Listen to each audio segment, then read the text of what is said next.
So you've blamed President Obama and the Obama administration for colluding with movie companies in order to orchestrate this giant arrest here in New Zealand. Now, is this kind of give and take relationship between Washington and Hollywood all that you say it is, or are you just the exception? Does this really exist? Well, I mean, you have to look at the players behind this case, okay? The driving force, of course, is Chris Dodd, the chairman of the MPAA. And he was a senator for a long time. And he is, according to Joe Biden's best friend.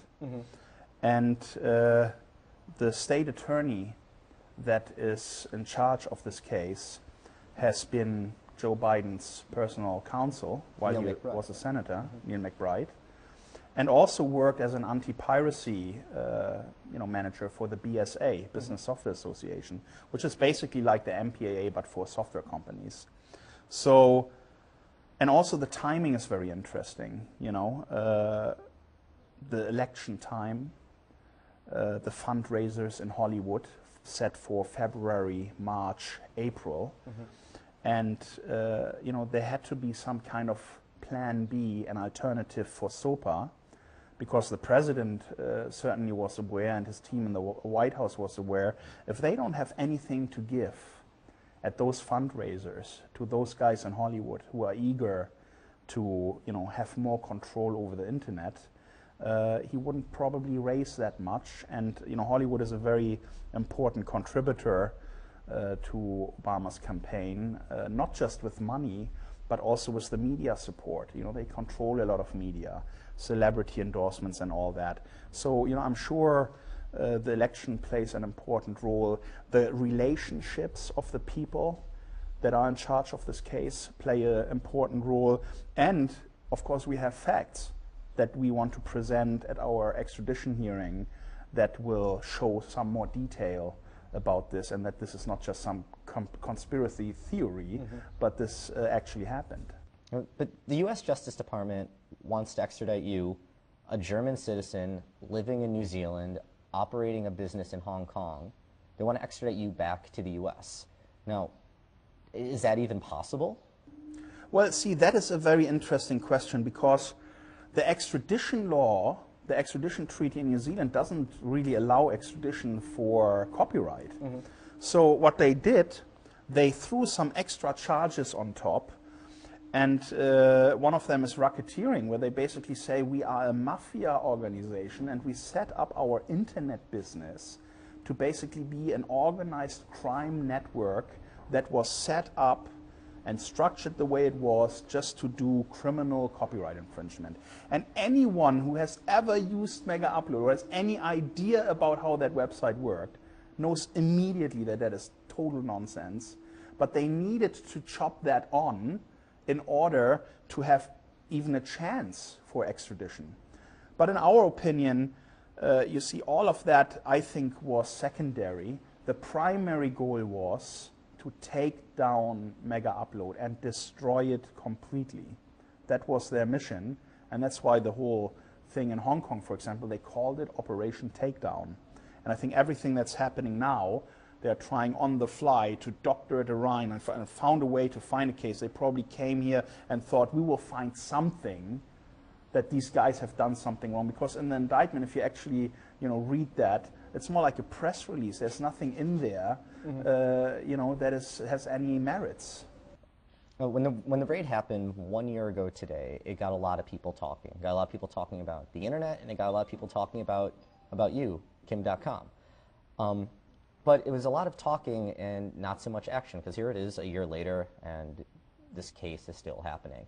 Now, back up earlier this month, we saw Aaron Swartz, a online information activist, pass away, and he was only in his mid-20s. And it got a lot of people talking, so much so that members of Congress have actually asked for updates to federal computer laws so that this doesn't happen again. Now, we're seeing people talking once more, but what's it actually going to take for people to get up and start doing actual action? What's it going to take to get people to actually do something? Well, our case is going to be one that will have much more attention down the road because it is a crucial case for internet freedom. And I think more and more people realize that. And the government is quite exposed here because they really went in with completely prosecutorial abuse and overreach and ignoring due process, ignoring our rights, spying on us, illegal search warrants, illegal restraining orders, illegal spying. You know, I mean, the whole picture, when you look at it, shows that this was an urgent mission done in a rush. Take them down. I want them to go. And it was a political decision to do that. And the execution was extremely poor, and the case is extremely poor because that is something they thought they can worry about later. It was all about the takedown. Let's send a strong message to Hollywood that we are on their side. And now it's been a year and nothing has progressed, at least for them. I mean, it seems like the case is just falling apart every single day, more or less. But I mean, let me give you one example of how crazy this is. We have a judge here who said, please show us your evidence about your racketeering allegations. Show us that these guys were setting up some kind of organized crime network, right? So, because that's what the extradition will focus on primarily. They're using the organized crime treaty to get us extradited, okay? So the US appealed that and said, no, we don't want to show you what we have. Mm-hmm. And then they appealed to the High Court, and the High Court then said, well, we want to see it. And they just keep appealing it all the way to the Court of Appeals and to the Supreme Court. And what does that tell you? You know, if you don't even want to show your cards, show us what you have. Mm-hmm. You know, if you have such a strong case and you're seriously interested about getting someone extradited, why waste all this time? Yeah. Just show your hand, you know? Mm-hmm. And they don't have anything because we haven't done anything wrong. We were law-abiding. We were a good corporate citizen. And they knew that the time they came here to do this. It's bad faith, it's malicious. They just wanted to take us down. So speaking of internet freedoms, you say that the new program, MEGA, is fully encrypted. And you're touting it as this encrypted program so that people want to use it. Do you think this is even necessary, that right now people need encryption on the internet? How is it even possible that nothing seems safe nowadays from prying eyes? I think it's important for the internet that there is more encryption, because what I have learned since I got dragged into this case is a lot about privacy abuses, about the government spying on people. You know, the US government invests a lot of money in spy clouds, massive data centers, with you know, hundreds of thousands of hard drives storing data. And what they are storing is basically any communication that traverses through US networks. And that means they are not spying on individuals based on a warrant anymore. They just spy on everybody, permanently, all the time. And what that means for you and anybody is if you are ever a target of any kind of investigation, or someone has a political agenda against you, or a prosecutor doesn't like you, or the police wants to interpret something in a way to get you in trouble, they can use all that data, go through it with a comb, and find the things. Even though you think you have nothing to hide and you've done nothing wrong, they will find something that they can nail you with. And that's why it's wrong to have these kinds of privacy abuses. And I decided to create a solution that over time is going to encrypt more and more of the internet. So we start with files, we will then move to email, we'll then move to voice over IP communication, and our API is available to any third-party developer to also create their own tools. And my goal is, within the next 5 years, I want to encrypt half of the internet, you know? Mm-hmm. Just re-establish a balance between a person, an individual, and the state. Because right now we are living very close to this vision of George Orwell, and I think it's not the right way. You know, it's a wrong path that the governments are on, thinking that they can spy on everybody. Now, something a lot of people have been wondering about is the case of Ninja Video. Now, they were a client that uploaded material onto Mega Upload that was then targeted by the Justice Department. Long before Mega Upload was ever taken down, Justice Department was looking into Ninja Video, and you actually cooperated with them. And people want to know, how is this Kim.com, the guy who is, you know, incredibly against Washington and, you know, hates everything that they've done to him, how is this same guy also helping out the Justice Department before?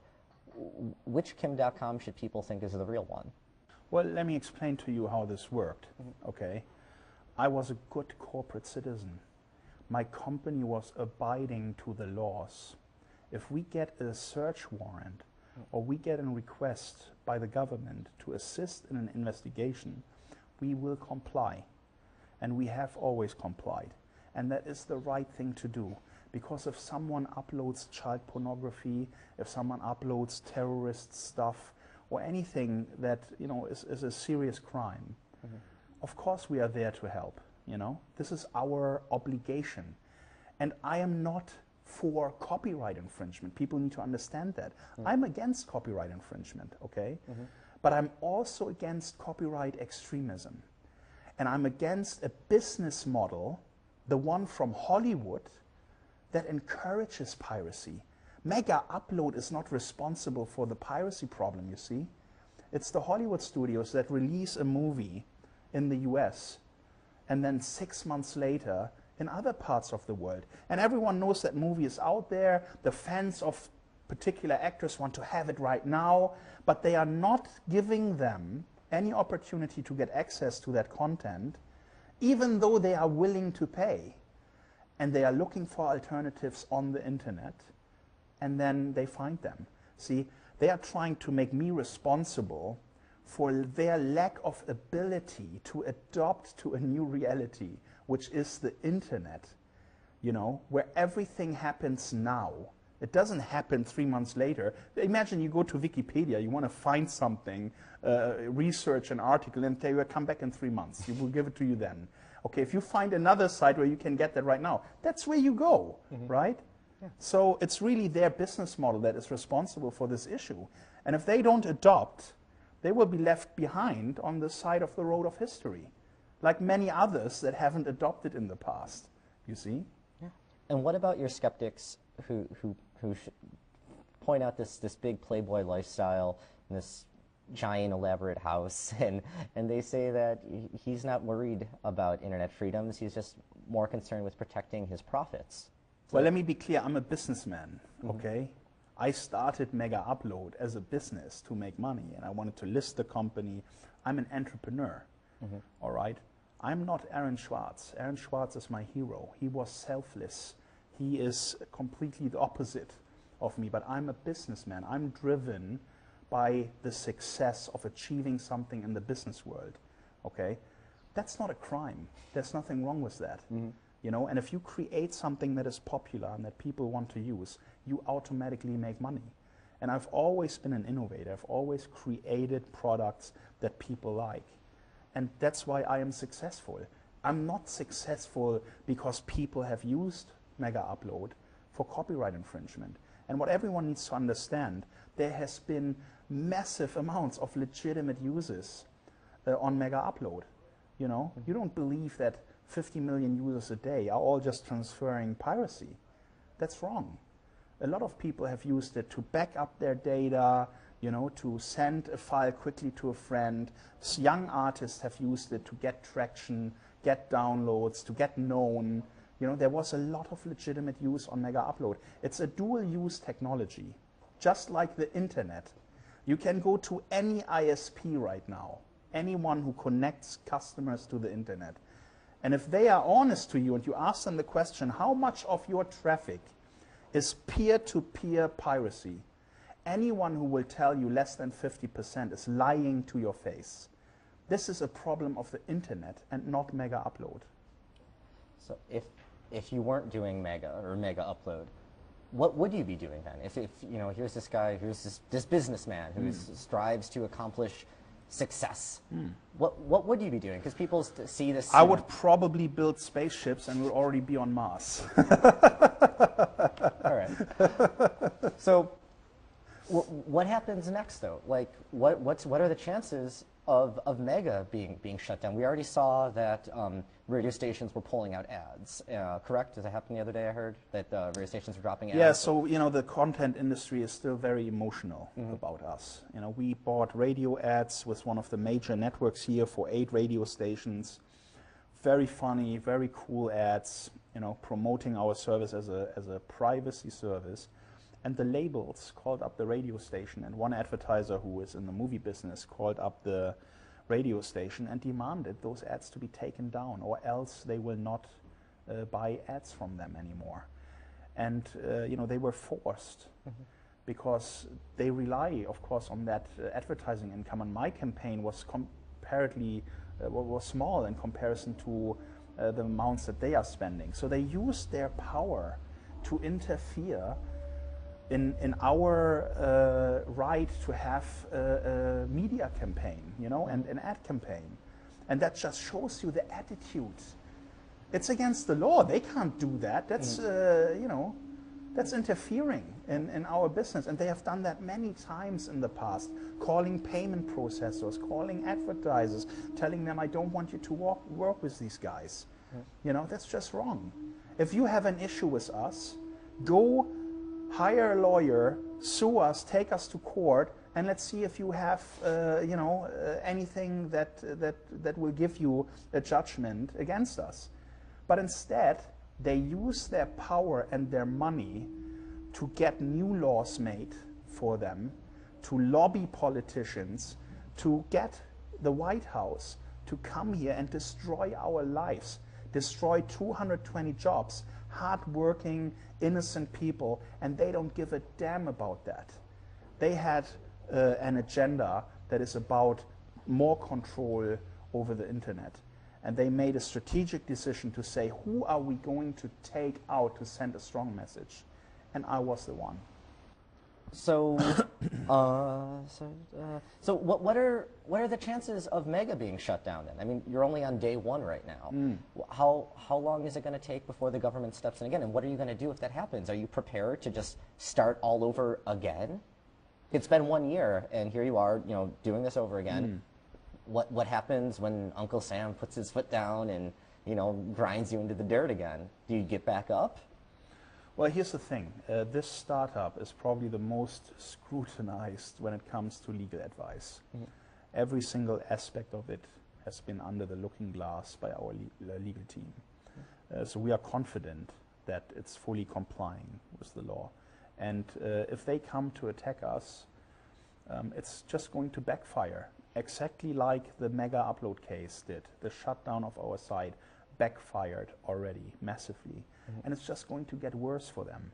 If they think they can pursue this and get away with this, they are dead wrong, because the society is not on their side. Everyone who uses the internet knows what's going on here. They don't like what's going on here. You have seen it with SOPA, and you will see it with our case. People will come together and fight this kind of aggression against innovation and internet freedom. A year ago exactly, right here, the government came in and they arrested you. They shut down your website and they put you behind bars and they froze your assets. Now, it's been a year, but the one thing that also happened that day was members of the hacking group Anonymous, they retaliated, so to speak.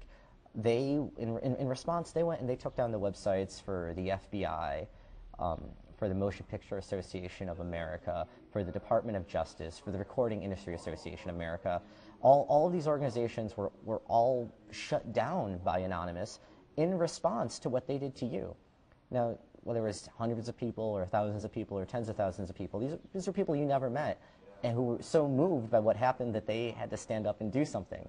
Did you ever thank them? And how did you actually take that? How did you respond to their reaction? Well, it's a kind of virtual protest. You know, I think it's not a good idea to shut down websites. I mean, I've been a hacker myself. I understand why they are doing it and how they are doing it.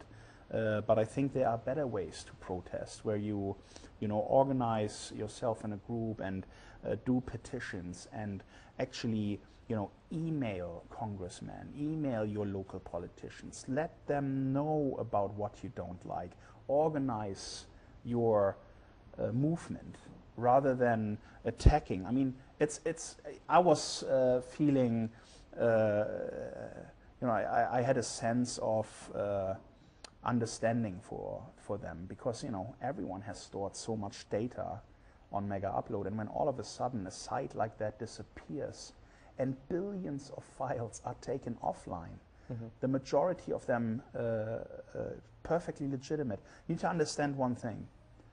50% of all files that were ever uploaded to Mega Upload have not even been downloaded once. That clearly shows the non-infringing use. People just wanted to store their stuff on our site. And of course they were outraged when that disappeared, and the government said, we don't give a damn about you people. We don't care that you have your personal documents there, because we have our agenda and we are going to take over the internet. And the White House was supporting SOPA. And only when the masses came together, and Aaron Swartz, I mean, he stopped SOPA. With his efforts, he stopped SOPA, and he became a target, a political target, okay? And that's why all these things happened to him. There is no reasonable cause behind going after a young genius like that in the fashion they did. It's political. Because the White House wanted SOPA. They promised it to Hollywood.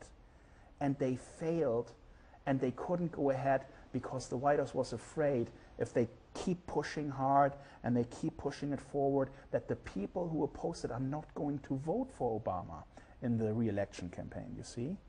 So it's all a game to them, really. And we are all the little puppets that they think they can kick around. So we need to organize. There needs to be a movement that identifies these things and fights that, not with shutting down websites, but with real protest, going out on the streets, writing to politicians, and especially, most importantly, don't vote for the guys that are against internet freedom. Anyone who voted for SOPA, you should have a close look at that guy.